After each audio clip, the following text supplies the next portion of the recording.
The Naruto World map is incomplete. That much is obvious by the way they depict the map in canon. After all, we see that it's cut in the borders, and we don't see the rest of the lands in the map itself. And yes, the main Naruto story all happens in that map that we can see shown in the manga, but that doesn't mean nothing lies beyond it. It's actually very obvious that there are things beyond it. As I said, there are lands that were cut from the map that's shown, such as the Land of Wind, the Land of Earth, the Land of Lightning, and some islands next to the Land of Water. But we can probably assume that the most important parts of the Shinobi Continent are depicted in the map. And also, obviously, the main conflict between the main nations, and then in the Fourth Great Ninja War, all happened in the map, where we can see. It's a very clear theme that the cycle of hatred is perpetuated in the wars between the great nations that are not fought in the main nations themselves, but in the smaller nations that serve as buffer states in the middle of them, such as the Ring Village, which is the most prominent example, as we see in Nagato's flashback. But sure, the Land of Wind and the Land of Earth may be larger than they are in the map. There's more land beyond it. However, it's kind of safe to assume that there isn't that much more. Otherwise, those lands would be so much bigger than the Land of Fire that it wouldn't even make that much sense. It's more interesting to think about what lies beyond the Ninja Continent in the Naruto world. Are there more continents? Are they bigger than the Ninja Continent? Are they smaller? Are they like just small islands floating around the planet? Or is the Ninja Continent just a big Pangea-like continent? These are all pretty compelling questions, but to answer them, we first have to take a look into the Ninja Continent itself to get some clues about its size, its location in relation to the globe, and whether or not it would even be feasible for more major continents to exist on the Naruto planet. Now, if we assume south is on the bottom of the map and north on the top, which doesn't necessarily have to be the case, different projections can twist and turn the map however they want, but making that assumption, it's easy to determine that the Naruto continent is located in the northern hemisphere of the globe. The more you travel north, the colder it gets. Obviously, this change in temperature is not completely uniform because places like the Cloud Village, for example, are in a higher latitude than the Land of Iron, and the Cloud Village seems to be much less cold than the Land of Iron, where it constantly snows. The Land of Iron is the land where the Five Kage Summit was held, ruled by the samurai, and it seems that it's the coldest place on the Ninja Continent. Now, naturally, latitude is not the only thing that counts for weather conditions and temperatures. After all, in the real world, New York and Rome are pretty much the same latitude, and Rome has a much warmer climate than New York. And in contrast, we see that the lower we go in the map, the hotter it gets. The Sand Village and the Land of Wind, for example, is a pretty big desert, and it's a hot desert at that, very much indicated by everything they wear. It's obviously for a warm climate. And sure, deserts don't have to be at the equator line. The Sahara is not at the equator, for example, but hot deserts tend to be in a lower latitude than, well, colder places. What actually determines if a place is going to be a desert or not is just the amount of moist the place gets. That's pretty much the definition of a desert. Did you know that the Sahara is not the biggest desert in the world? It's actually Antarctica. It's just that it's a cold desert, not a hot one. But for the most part, the climate all around the Land of Fire seems to be pretty stable and not exactly variable. The Leaf Village seems to be in pretty much the same weather all the time, this very mild and pleasant weather. Sure, it may rain from time to time. This is gonna happen if you're not in a desert, but the temperature seems to remain the same, and this also applies to the other 5 major nations. And this actually led me to believe that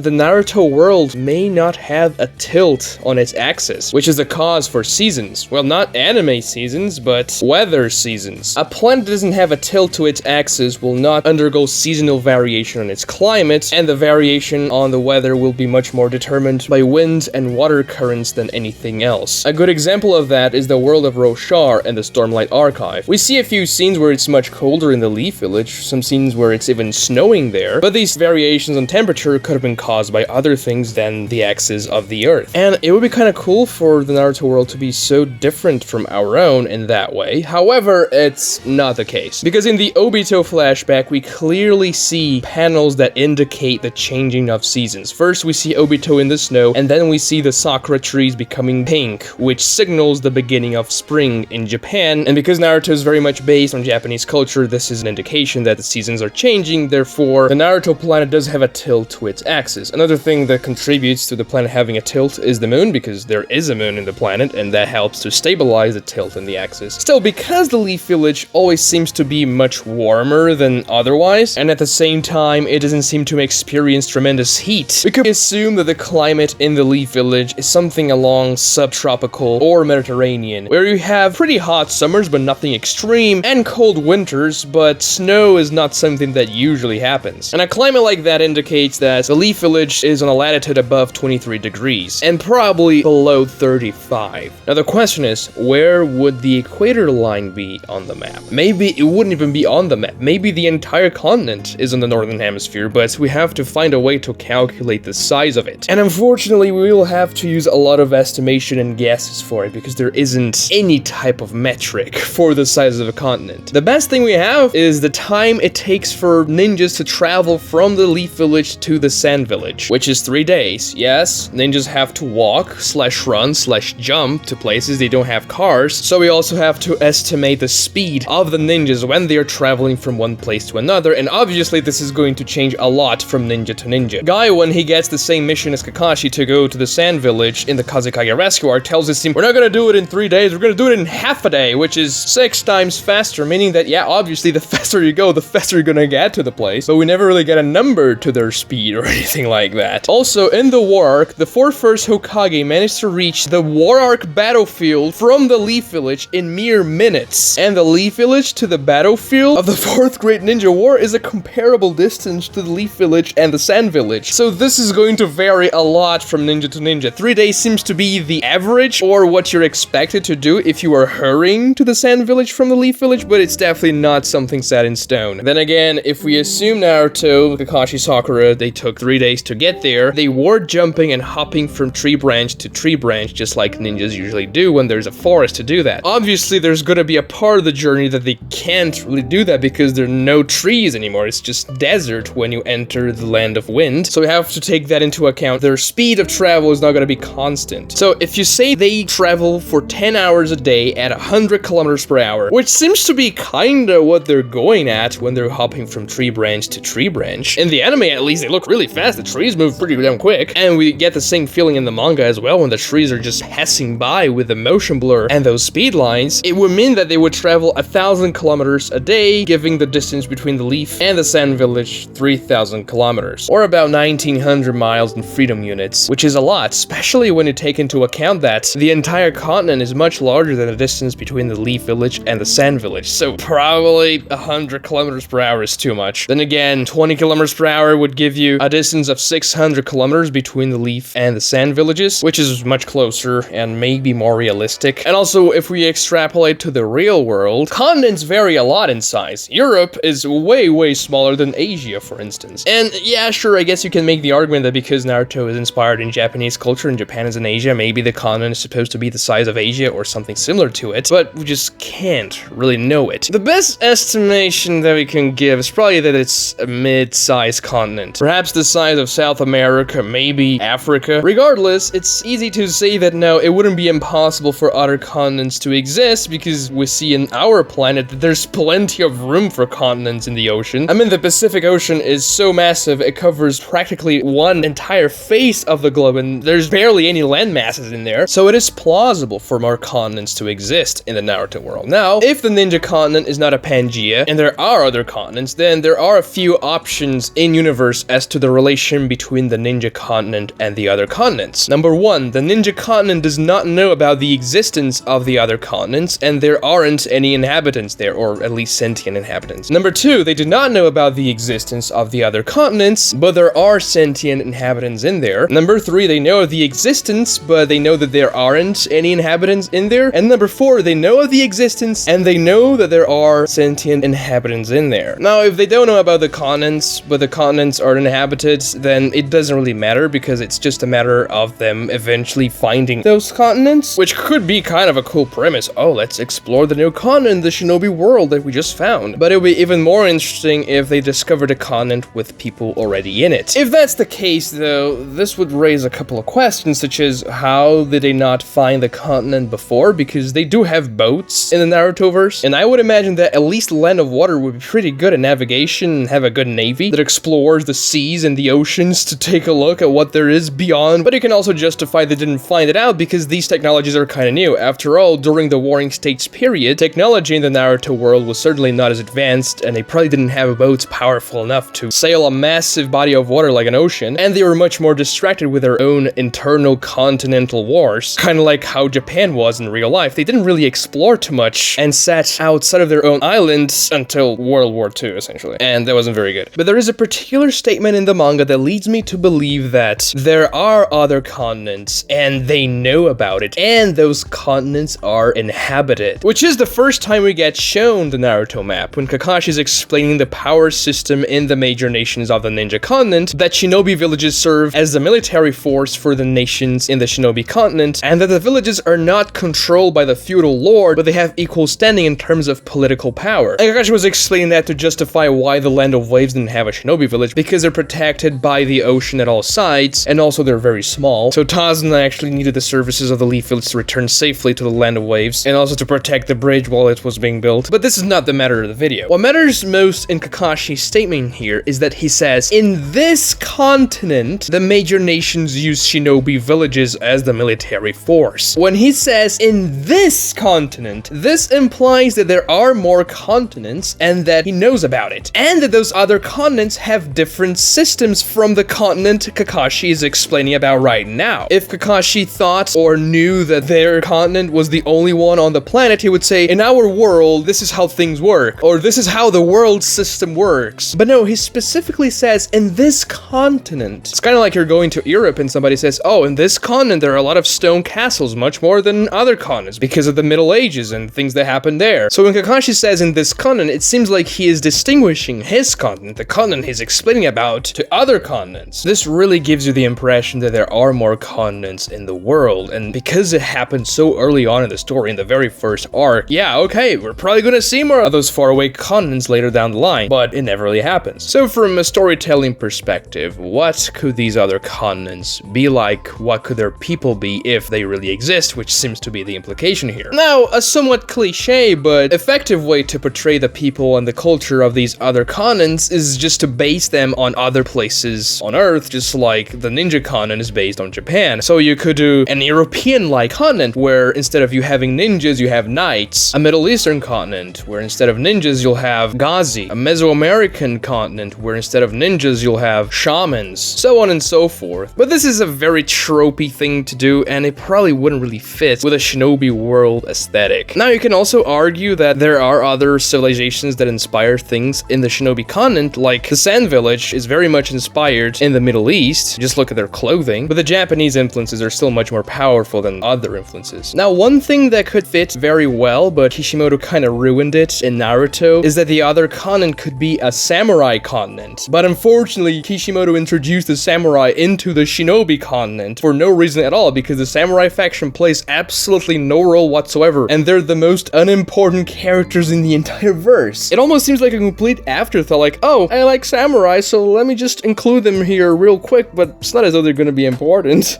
They're so generic and boring. I mean, their power is to power their swords with chakra. That's it. Their designs are kind of cool, but they all look exactly the same, like stormtroopers, and their fodder like stormtroopers. It would have been much more interesting if a samurai code and way of life was done in another continent, just like, you know, having an afterthought samurai faction, the Shinobi Continent. Oh man. So you can come up with so many different ideas for new civilizations and cultures around the world, especially if they're very much separated from the Shinobi Continent, which seems to be very much the case, because this is my next point. If we ever see other continents in the Naruto world, there has to be a pretty good justification as to why we never heard about them before. And also, they can be too much more powerful than the Shinobi Continent. Otherwise, why were the ninjas taking care of the world-ending threats like Obito and Madara during the Ninja War, and the other continents were doing nothing while the Infinite Tsukuyomi was being cast around the entire planet? You know, it pertains to them as well. That was a worldwide problem. And if they're more powerful than the Shinobi Continent, things wouldn't make much sense. Now, you could write a story where they're much less advanced than the Ninja Continent, because they probably didn't master chakra very well, or they just didn't have the same circumstances for technology development, which could lead to kind of a colonization story where the Shinobi Continent goes to this continent and there's a clash of cultures, kind of like it happened in the real world. That's not the vibe I get from Naruto. It could be interesting, don't get me wrong, but I just don't think that Brave New Shinobi World would be something that would fit for a Naruto sequel, for example. But if you think about it, it doesn't make that much sense for a massive continent to be out there and we just don't know anything about it. Somebody would mention something at some point, especially when the 5 major nations that are coming together for the main war of the story. If there was a major civilization out there that could help, they would probably mention something. Oh, those guys on the other side of the globe, they could probably lend us a hand. Oh, but it's too far away. The logistics, it would be impossible for them to get here in time. After all, the Fourth Great Ninja War lasted for 2 days in universe. So yeah, back in the old days, it took over a month to go from Europe to the Americas. So the war would be over by then. And still, this is kind of a conundrum because we see technologies in the Naruto world that would certainly facilitate the discovery and even trade between 2 different continents. In the Land of Waves arc, for example, we see a boat with a motor engine, which implies that there are products similar to gasoline or maybe ethanol that can power a combustion engine in the world, which creates a lot of problems because we never really see cars or anything like that. The technology in the Naruto world is impossibly inconsistent. They have TVs and VCRs, but they do not have railroads, for example. They have walkie-talkies, which implies that they know batteries, small batteries at that, but they haven't figured out radio. The most technological type of communication is what they do for the 5 feudal lords to meet before the Fourth Great Ninja War so that they can, oh, okay, let's do this, let's do that. And they have to pull a lot of things together to make it work. Like, the batteries are insanely huge. They didn't have a lot of time to transmit their signals to each other. And then when Naruto goes to the Turtle Island, he goes by boat. Obviously, it's an island, you have to go by boat. And the boat is not a sailboat. No, it's much more advanced than that. It's not even a steamboat, because if it was a steamboat, it would have those iconic chimneys, just like Titanic, for instance. That boat looks like a very modern boat, which would make things very messy, because why aren't you using that type of technology for other things? My headcanon is that the boat is powered by ninjutsu. Water-style ninjas using their jutsus to make the boat move. It'd be really cool to see a fleet from the Land of Water, for example, using this trick to make them very powerful. Their boats really fast because they're the best at water style. But regardless, out of the 3 storytelling pillars, characters, plots, and world building is definitely Naruto's weakest point, especially when it comes to things like technology. Now, this isn't really a huge problem for the Naruto manga because Kishimoto wants to make the pacing really fast, so doing this minute world building would take away from the pacing, and that's certainly not what Kishimoto intended. And for the most part, this disparity in technological levels within the world itself is not a big deal because it doesn't really affect important things in the plot. It's just kind of flavor things. Oh, it doesn't make sense for the Leaf Village to have electricity and TVs. Well, Kishimoto did that so that things would look good on panel. It's not that deep. And yeah, having a VCR and a TV to see Gaara through a security camera in the Chunin exams is a little weird. Like, you could instead just make Anko see Gaara coming to the tower instead of from a TV and a security camera. And then there are things like Orochimaru's lab, which seems to be much more technologically advanced than anything else in the verse. But what I'm getting at is that they do have the means to go to another continent if they wanted to. And if they could, there's no reason they wouldn't, because there's always people that want to get new opportunities. Like, take our world, for example. When they found out there were other continents around, they started going to those continents. The best argument for these other continents to be not very well known is because, as I said before, technology has advanced rather rapidly over the last 50 years or so when the village system and therefore the shinobi system was formed. So maybe they knew about the continents before, but they couldn't really travel too much because it was too far away and they were very much distracted by the wars in the Shinobi Continent. But now, especially after the Fourth Great Ninja War, where things are pretty much pacified in the Ninja Continent, we would see trade